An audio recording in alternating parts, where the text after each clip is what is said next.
Thanks, Gordon. It's an absolute pleasure to be here. I've been kind of overwhelmed by the honesty, the courage, the conversations since the very beginning of today. I really had the pleasure of spending some time with folks last night as well, and really, I do public health work all over the world. The work that's going on here is as remarkable as any I've seen. So we're going to spend the next hour or so together really covering something a lot of people would rather ignore, which is a difficult topic, loneliness. So we're going to do it in three sections. First, to talk about loneliness as a growing public health crisis so that we know something about it.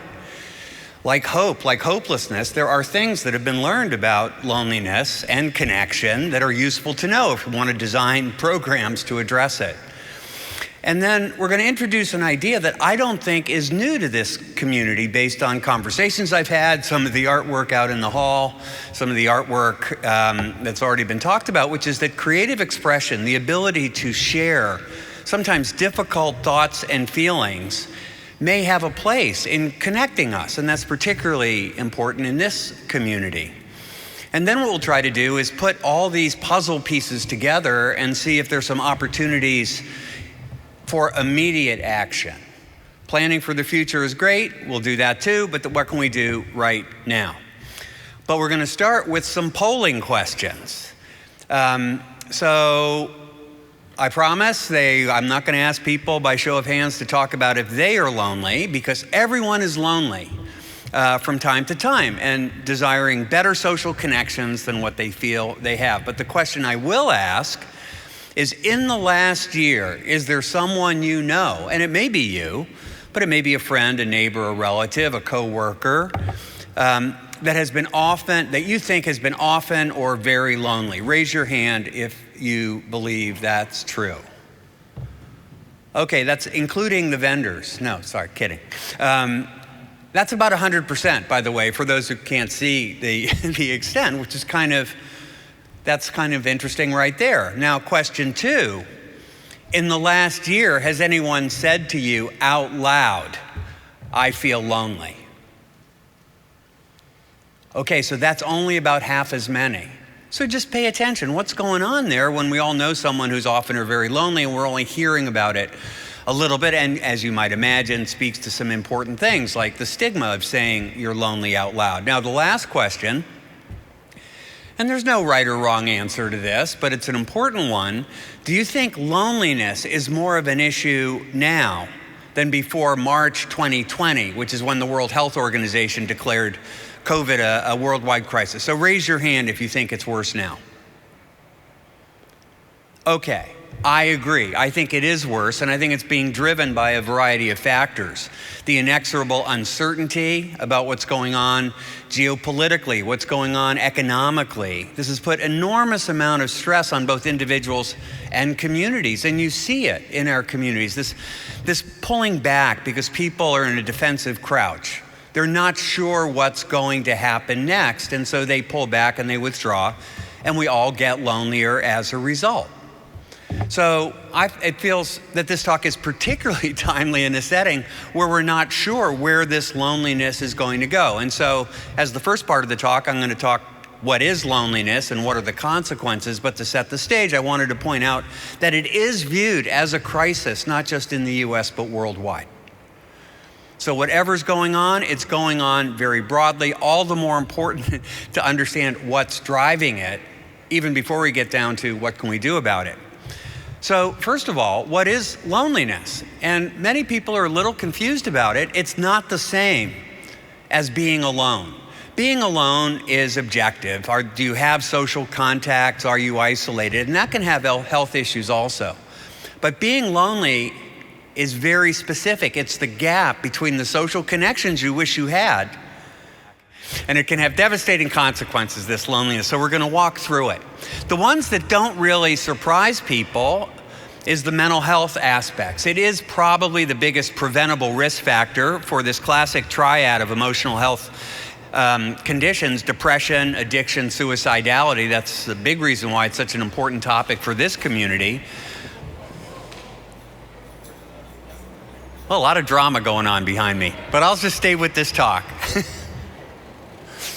But what a lot of people don't know, including physicians, is loneliness also increases the risk of heart attack and stroke by 30%, increases the risk of dementia by 40%, diabetes by 50%.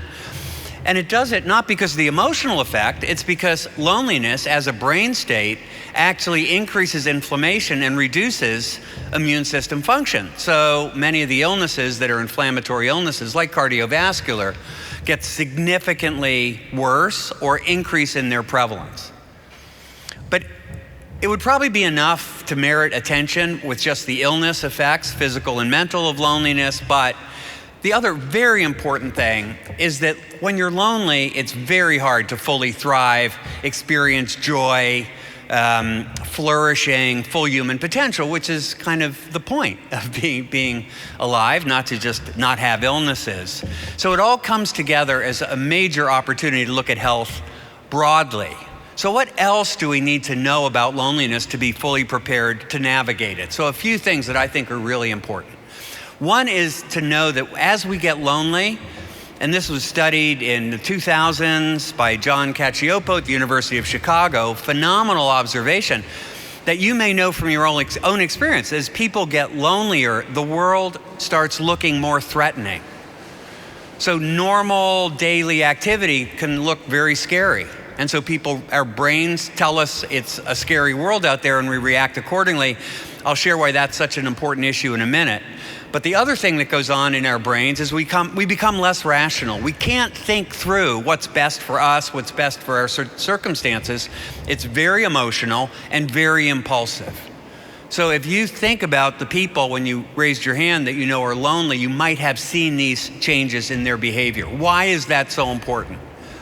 Here's the big thing I really learned in the last 10 years, which is everyone is lonely from time to time.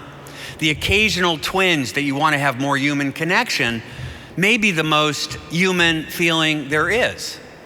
That's not what's toxic about loneliness. What's toxic about loneliness is when it starts to spiral out of control. So just to give you more of a sense of how that works so you can recognize it and respond to it, I'm going to walk you through it. So what happens? So if you see the world as frightening and threatening, do you lean into it or pull back? Lean in or pull back? Pull back, because it's threatening. So you pull back from the world. What happens to your brain? Does it get lonelier or less lonely? Lonelier, exactly. So imagine your brain gets lonelier. It sees the world as more threatening. At some point, you start behaving a little bit differently, a little standoffish at first, and then people say, oh, Jeremy's, must want to be left alone. I'm going to back away. Jeremy's brain gets lonelier. He sees the world as even more threatening. Sometimes he changes his behavior. He's not just standoffish. He may be a little rude, maybe hostile. Then people say, I really don't want to be near this guy at all. They back away. What happens to Jeremy's brain? Gets lonelier, and again, this cycle continues. And that cycle is the crisis. And it's important to know that in addictions of all kinds, not just substance, but also gambling and screen addiction, this spiraling is very common. Because as people get, not only is the loneliness increases the risk of being addicted, or having addictive behaviors, but the addiction itself forces people to withdraw and they get lonelier. So hence the spiral. So loneliness and addiction are strongly linked. We're going to send out all these slides as part of the package you're going to get. So a lot of facts and statistics. I thought it'd be useful for you to know. A lot of research backs this up. But it turns out that 79% of people with addictions report often feeling lonely. Not a surprise given the spiraling. It's also, loneliness is linked to more addiction crisis episodes. So with that, more emergency room department visits, more frequent clinician visits, longer mental health services use. And additionally, the experience of addiction changes. It alters the experience, so there's a greater craving for the drugs, reduced confidence that people can resist, increased stress and alcohol use overall, which doesn't help, and often increased risk of problematic prescription meds. The good news is connection improves both prevention and recovery. Fortunately, there's very good data on that, and that positive connections protect against substance use risk and also improve recovery, and stronger support networks are vital for all of that. So again, it's not a surprise, certainly not to this community, but it's helpful possibly to know that really good research is underpinning it. So it's important to also realize there are different phases. Probably doesn't surprise you that recovery can be lonely at first, very lonely, maybe even lonelier than when you're using, because the recoverers must leave a very familiar, welcoming environment in order to begin the recovery process. And when they do that, they haven't yet built the healthier relationships and the environment that supports them. And as a result, there's a gap. So I know many of you in the recovery world know this. We have to all be aware of it when we see people spiraling out of control, people who may be reaching a point where their use of substances becomes a use disorder, and recognize that the hardest time is still ahead for them. I also wanted to note an additional concern, which is family caregivers for people with any reason to be very lonely is a significant issue. The caregivers get lonely and isolated too. Many of you, I'm sure, know that from lived experience. And so we have to treat it like a complex family system or interpersonal system in order to make progress. So that's the quick summary on loneliness. Bottom line, it's a diverse group of circumstances, individuals who experience it. There is no silver bullet. But there are some useful things we can do. And one of the things that I think is most useful is to reframe how we think of loneliness from it being something that's our fault, that we're inadequate, we're flawed, to something that's a signal, a biologic signal that we need connection to survive. Just like thirst is a biologic signal that we need hydration in order to survive. I don't think I've ever met anyone who's embarrassed or guilty about being thirsty. Why are we embarrassed and guilty about being lonely? And the answer is it's a cultural construction. It's in how we talk about it, how we think about it, the stories we hear and share. The good news then is that anything that's culturally constructed can get culturally reconstructed. And that's a big part of what we're trying to do on the positive side now in talking about not just loneliness, but connection as a goal. To reframe it so that the loneliness isn't something that makes us feel bad about who we are, recognize it as a signal, take advantage of the tools that are out there to help us learn more about it, and most importantly, to navigate it. So if loneliness is a signal that we need deeper connections, how do we achieve it? How do we move from being lonely to being connected? I think one thing that's very useful as we've done our work for the last 15 years or so is to recognize that there's a theme.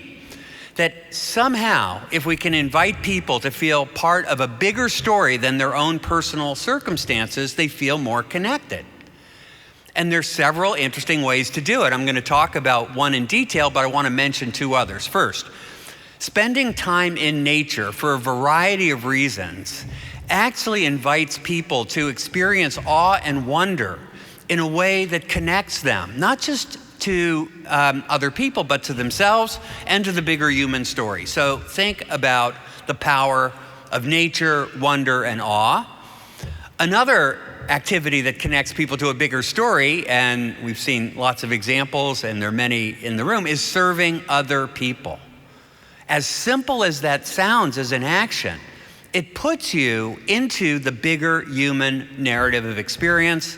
You still exist, but you see the world differently, and you feel differently about your relationship to that bigger world, and you're less alone when you're serving other people.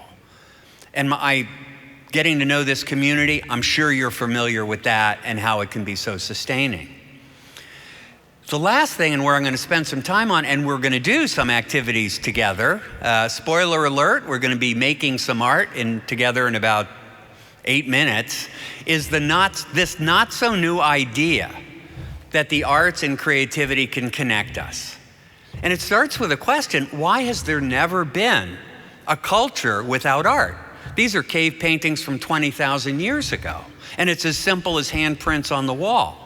And maybe it's that art and the thoughts and feelings and storytelling that it offers connects us, and maybe it's that connection that helps us survive and thrive.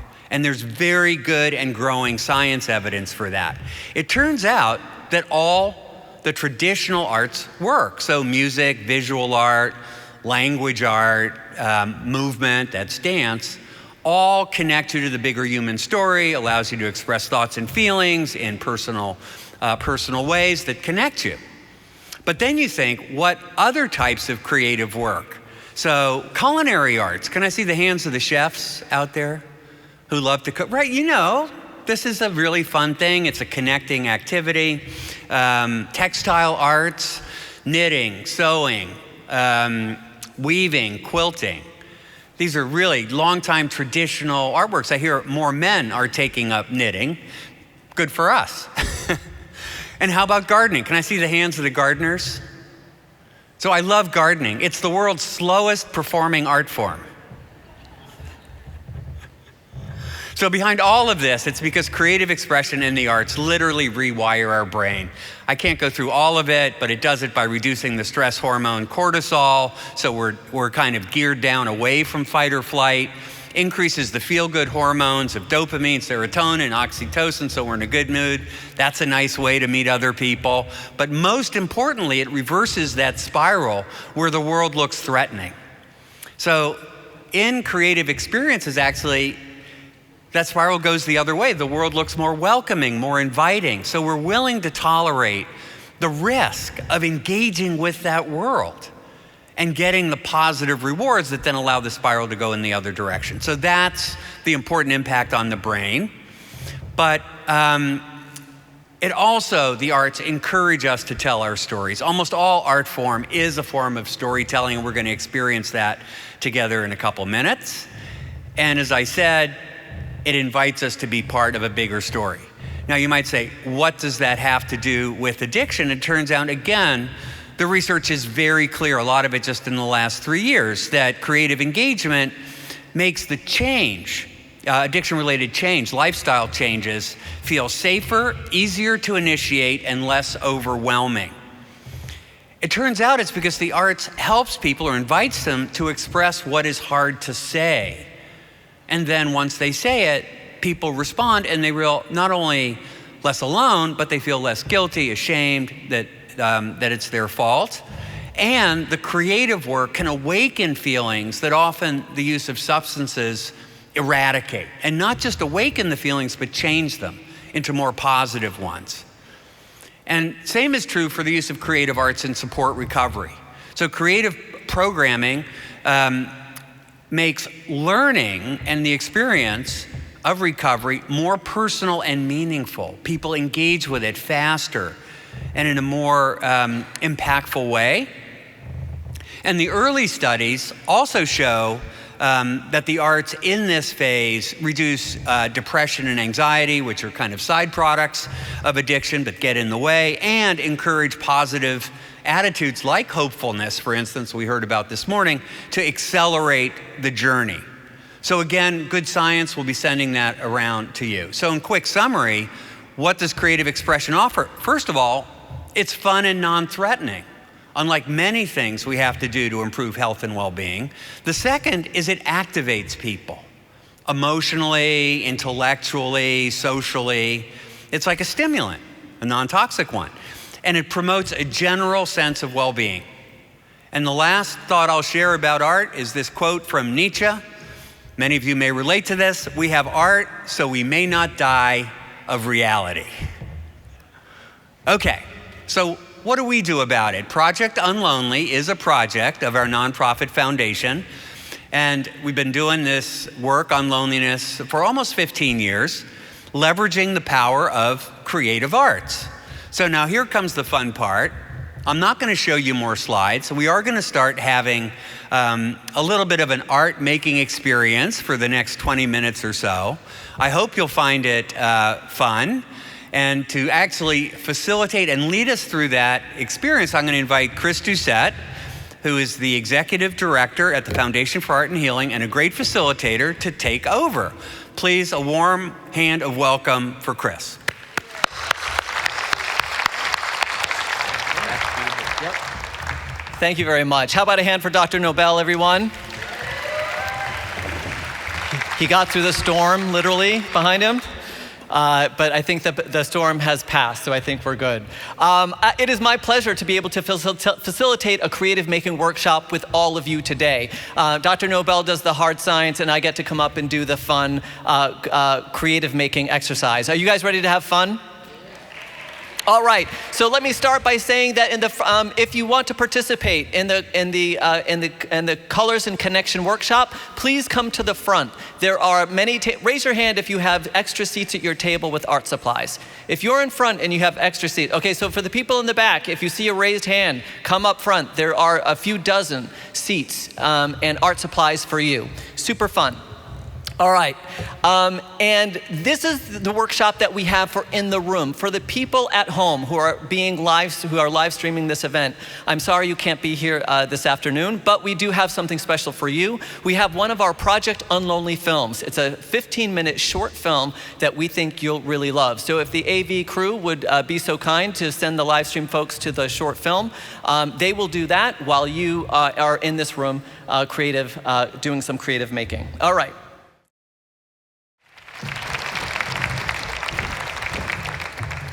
I think we need to try harder with a round of applause to thank Chris Doucette for an incredible facilitation as he now helps this quilt take shape. And I'm just going to wrap things up a little bit here just by telling you really what we do. So what you just did now is what is done by community-based organizations around the country. We don't go except for events like this, and run them. It's run by health centers, by libraries, schools, and so on. So very easy to facilitate, as you've seen. It's fun, it's easy to engage people, and high impact.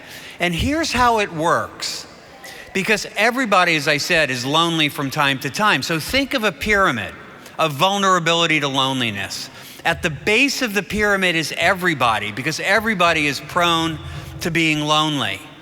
Then what starts to happen, and what do you do for people who aren't lonely? You educate them, you normalize it, you destigmatize loneliness. So we have programs that do that. But then something happens, you lose your job, you have a problem in a relationship, you get a major illness, people start to isolate. They go through a life challenge of some sort. That middle period is so critical because that's when the spiraling can start.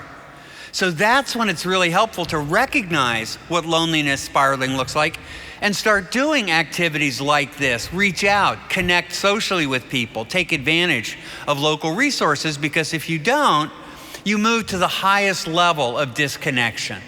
And this is where you have these significant increased risks for mental health challenges, physical health challenges, and so on.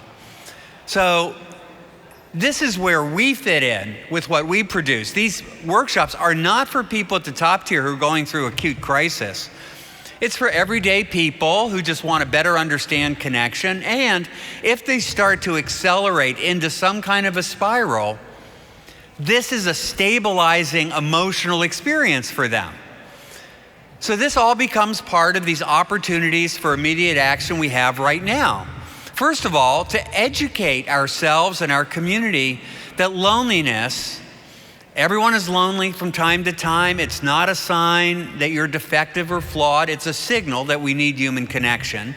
And it's not your fault or a sign of inadequacy. We need to educate everyone on that point. Second is we need to encourage personal story sharing. Very similar to what you just did in pairs if you made the art and shared it, so that people are less afraid not only of sharing, but of each other. They begin to recognize they're not alone in having the challenges of navigating what's often a very difficult world. And to use the arts where useful to do this, but it could also be a walk out in nature, it could be at a volunteer experience and so on, but encourage the story sharing. And last, most importantly, promote a non-judgmental culture of connection. So that the kinds of activities we do today and the kind of conversations you had in your group are happening everywhere across the community and across the lifespan at every age. I'll leave you with this thought. Your habits of personal creative expression are just as important to you, your health, as well-being as your diet, exercise, and sleep. Art is a medicine that requires no prescription and no copay. And a quote by the famous artist Pablo Picasso that I think really gets to the heart of the real power of art. Any form of art is a form of power. It can affect change. It can not only move us, but it can make us move.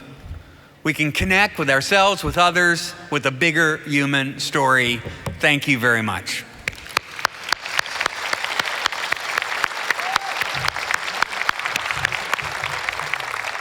And you're welcome to, when we're done, come up, take a look at your oil pastel in the context of all these other beautiful art-making activities and see how you're part of the bigger picture, and you can take yours home when we're all done.